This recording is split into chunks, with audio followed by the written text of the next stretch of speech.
क्या देख रहे हैं आप चेयरमैन पीटीआई का सियासी मुस्तकबिल क्या होगा?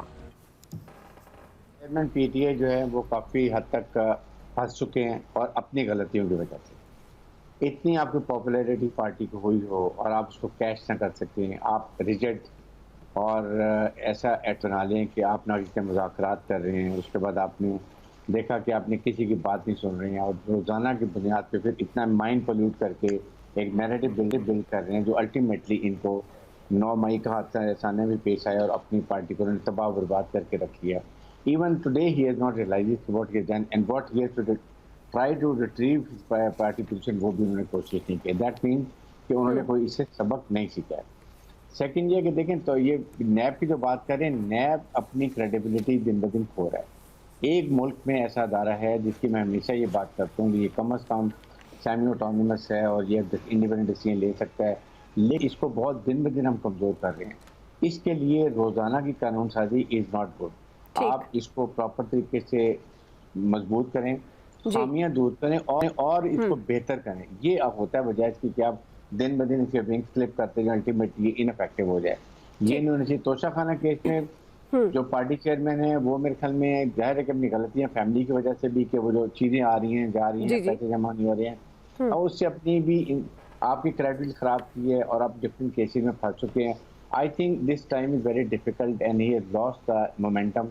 अब इस वक्त इसके बाद मुझे लगता है कि इनको कहीं ना कहीं किसी केस में जरूर सजा हो जाएगी। 5-6 केसेस हैं जी, और आमिर सजा होती है और अरेस्ट हो जाएंगे तो उसके बाद फिल्टर के।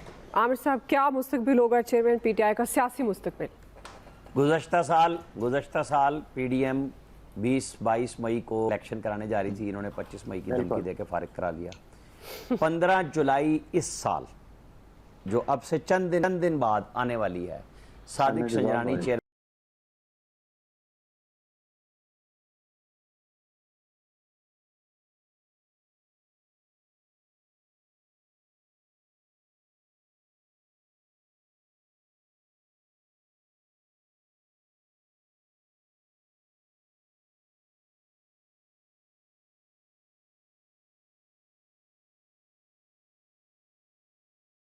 नेमुल बदल बनाया कि अगर आपने किसी को फायदा दिया और बदले में ताहिफ लिए तो भी आप होंगे मुलजिम। और ये खान साहब का ये चीजें बड़ी क्लियर आ गई हैं 190 मिलियन पाउंड के साथ कि जो चीजें मतलब आप उसी शख्स से क्यों ले रहे हैं जिसको आपने फायदा दिया है और कैबिनेट में भी नहीं बताई। आपके लोग सुल्तानी गवाह हैं उस केस में कि हमने बताया कि हमें बताएं तो सही है क्या बंद लिफाफे में। अच्छा जी, अब आप जो फायदा ले रहे हैं, बात कर रहे हैं, इलेक्शन लेना था, आपने अपनी जिद पे हट धर्मी से अपने आप को यहाँ बचाया। जो ब्रिगेडियर साहब बात कर रहे हैं ना, ये नैब पहले दिन से मुतनाज़ था, है और रहेगा। क्योंकि जब तक ये इदारा नए नाम से कुछ और बेहतरी नहीं करेगी गवर्नमेंट, क्योंकि देखें ना, अब ये तरमीमें इसलिए करनी पड़ रही हैं कि पिछले दौर में 2 साल 2.5 साल बाद औसतन जमानत मिल रही थी, यहाँ 2-2.5 घंटे से लेके 2 और 3 दिन के अंदर जमानतें मिल रही हैं जी। तो फिर तो ये होना ही था, ये होगा और मजीद सख्त भी होगा। सही है जी। डॉक्टर जमील अहमद खान साहब, जाहिर है चेयरमैन पीटीआई ने अपने पाँव पर खुद कुल्हाड़ी मारी, जो 9 मई का वाक़या है, एक बड़ी जमात। तो आपको क्या लगता है डॉक्टर साहब, क्या सियासी मुस्तकबिल होगा चेयरमैन पीटीआई का? नहीं, जाहिर है अगर माजी की लग़ज़िशें ना होती और माजी की गलतियां ना होती तो आज नहज पर नहीं पहुंचते चेयरमैन इसके पीटीआई के, और उसमें अगर वो अपने कुछ मशावरत ही कर लेते। दरअसल वो एक अना वाली बात भी है और उससे हटकर अगर देखा जाए तो जाहिर है वो इस वक्त गर्दाब में तो नजर आते हैं। देखिए, इस मुल्क में ज्यादातर लोग जिसके गिर्द अगर आप चाहें तंग करना तो उसमें भी बहुत आसानी है। हमारे लॉ इस तरह फ्रेम किए गए में, हमारा निज़ाम अदल इस तरह है, तो कहते हैं ना कि खता किसी से हो सरजद सजा किसी को मिले और मरीज जबर हो कोई दवा किसी को मिले। अजीब रंगे जहां है अजब निज़ाम हयात, तलाशे हक हो किसी को खुदा किसी को मिले। तो हम इंसाफ की क्या बातें करते हैं।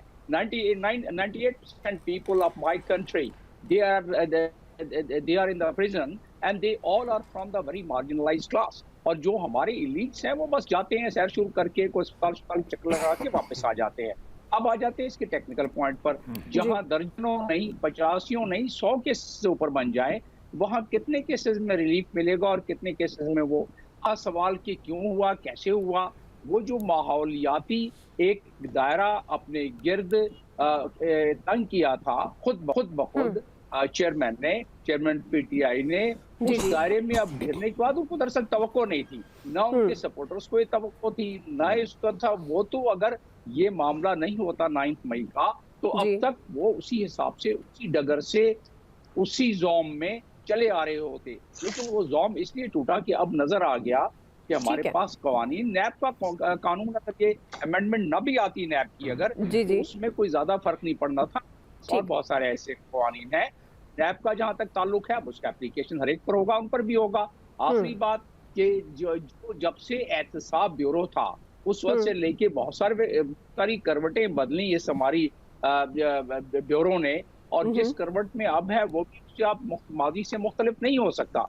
और जिस लिहाज से इंजीनियरिंग माजी में की गई अब उस तरह हो सकती है। तो ये तो एक पूरा माहौलियाती असर है हमारे निज़ाम अदल का। उस माहौलियाती असर में हम सब उसमें शामिल हैं। लिहाजा मैं समझता हूँ कि उनके जो इस वक्त गर्दाब है और जो इस वक्त जो दलदल में है फंसे हुए चेयरमैन पीटीआई या बाकी बहुत सारे लोग, उनका निकलना जरा आसान नहीं था। सही है। आप किस तरह से देखते हैं नवीद साहब, ये जो गर्दाब है, दलदल? छोटी सी बात जी ठीक है आमिर साहब, आप कीजिए कमेंट जी। वो जमील साहब कह रहे थे ना कि ये एहतसाब ब्यूरो और सब कुछ, ये एहतसाब कमीशन से शुरू हुआ था काम। जस्टिस मुजद्दिद मिर्जा मरहूम और नजम सेठी स्पेशल असिस्टेंट थे, मलक मिराज खालिद और फारूक लगारी मरहूम सदर थे उस वक्त, ये सारे फौत हो चुके हुए। ये वहां से काम शुरू हुआ था और आज तक उसी तरह चलता आ रहा है। सही, उसी जगह पे चल रहा है। ठीक है नवीद साहब, आप किस तरह से देखते हैं? आपको लगता है चेयरमैन पीटीआई की मुश्किलात में इजाफा होगा या कोई रास्ता निकलेगा? और नैब ऑर्डिनेंस जो जारी हुआ है कुछ तरमीम के साथ, उसको आप कैसे देख रहे हैं? अच्छा देखिए दुआ, मेरे ख्याल में चेयरमैन पीटीआई जिनका हम नाम भी नहीं ले सकते अब यहाँ स्क्रीन के ऊपर, जहाँ तक उनकी सियासी मुश्किलात का सवाल है, तो उनकी इस वक्त सियासी मुश्किलात जो उन लोगों की पीटीआई से जिनका ताल्लुक था उसी सूरत में ख़त्म हो रही हैं कि वो पीटीआई से अलहदगी का ऐलान करें और वो सियासत को तर्क करने का ऐलान करें, तो उनकी मुश्किलात जो है वो कम हो रही हैं। और ये हमने एक तवातुर के साथ देखा है 9 मई के वाक़यात के बाद कि जिन लोगों ने पीटीआई छोड़ी, जिन लोगों ने सियासत से अलहदगी अख्तियार की, उनको ना सिर्फ वो धुल गए बल्कि उनको उसके साथ साथ जो है उनको एक नई सियासी पार्टी के अंदर भी लाया गया।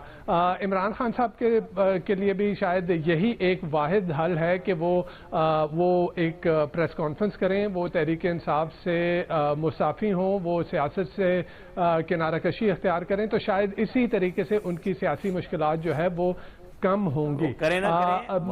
अदरवाइज हवाओं का रुख अदरवाइज जो है वो हवाओं का रुख ये बता रहा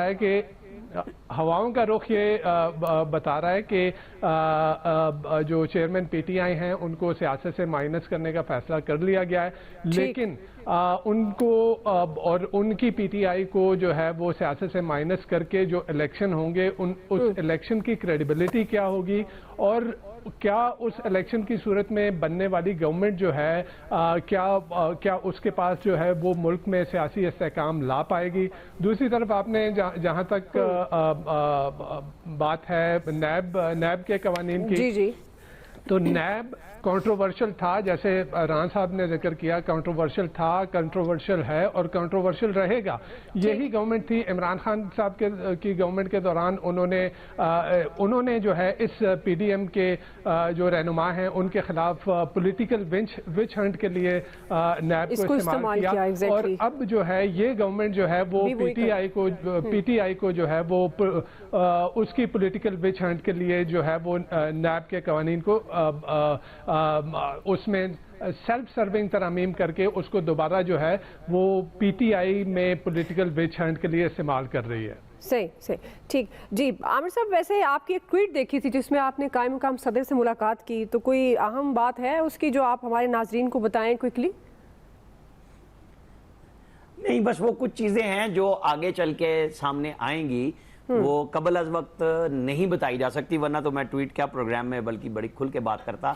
लेकिन हमें अपनी तज्जिए के लिए लोगों से मिलना पड़ता है। हम घर बैठ के अगर गवेड़ मारेंगे तो 4 दिन काम चलेगा, ऐसा नहीं होता। चलें आज एक्सपर्ट्स में आप ब्रेकिंग न्यूज़ दे दें कोई। हम नहीं हम हर चीज के लिए हर जगह पे जाते हैं लोगों से मिलने के लिए, तभी हम अपना कोई तज्जिया कायम करते हैं, खबर लेके आते हैं। वरना तो फिर देखें ना, फिर यहाँ बहुत सारे फिलासफर बैठे हुए हैं जो घरों से बैठ के तज्जिया करते रहते हैं। जैसे मैंने बहुत सारे इकोनॉमिक माहिरीन का आपको बताया है कि अगर आप कभी स्क्रीन पे लगा दें तो मेरा ख्याल है सारे छुप जाएंगे कि IMF की डील से पहले क्या कह रहे थे और आज क्या कह रहे हैं। सही है। इलियास साहब, आप किस तरह से देख रहे हैं? आपको लगता है कि ये जो मुश्किलात हैं चेयरमैन PTI के लिए ये खत्म होने जा रही है? कोई रास्ता निकलेगा? ज़ाहिर अगर दलदल में फंसे उससे निकलना तो होगा, उन्हें लग रहा है अभी तक तो कोई नजर नहीं आ रही। जितने वो जैसे केसों में जाते हैं, अपनी जमानतें लेते हैं, तो कोई ना कोई और नया केस बना होता है।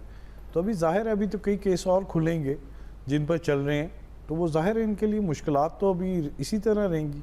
अब नैब का भी आ गया कि इनकी गिरफ्तारी की मुतवक्को हो गई है कि जी इनको गिरफ्तार किया जाए। जो इसी तरह अब एंटी करप्शन के भी केसेस हैं इनके खिलाफ और दूसरे भी जो चल रहे हैं, तो जाहिर है इनको अब फेसेस तो करना पड़ेगा इन केसेस का। नैब के लिए ये है कि नैब के बारे में यही है कि पॉलिटिकल विक्टिमाइजेशन के लिए ये अदारा इस्तेमाल किया जा रहा है शुरू से। और यहाँ ये पिछली गवर्नमेंट में भी हुआ और इस गवर्नमेंट में भी। लेकिन इनसे नैब को चाहिए कि अफसरान जो इनके हैं कि वो इन्वेस्टिगेशन करें, तो ऐसे लेके आएँ, शायद लेके आएँ कि अगली गवर्नमेंट में भी उनसे जान ना छूट सके। अगर जो केस बनता है तो वो इस तरह ना हो, वो कहते हैं केस देखते हैं हम, फेस नहीं देखते, लेकिन केस में इन्वेस्टिगेशन ऐसी करें कि जिसमें शायद मौजूद हो। ये ना हो कि जो खत्म हो जाए, आवाम का भी पैसा जाया होता है। हमेशा गलत बयानी करते थे, वो ये कहते थे। और बल्कि जो बाहर भी गए जाके हम केस देखते, वो फेस देख के केस बनाते थे। बिल्कुल, ये इसी तरह बाद में वो उनकी बात का मतलब ही फिर यही होगा ना। ये देखिए इनकी टीमें जाती हैं, इन्वेस्टिगेशन करती हैं, उसमें पैसा लगता है, फिर कैदी को लेके आना जाना, ये इस तरह वो सारे जो पैसा तो अवाम का लगता है, लेकिन फैसला कुछ नहीं होता।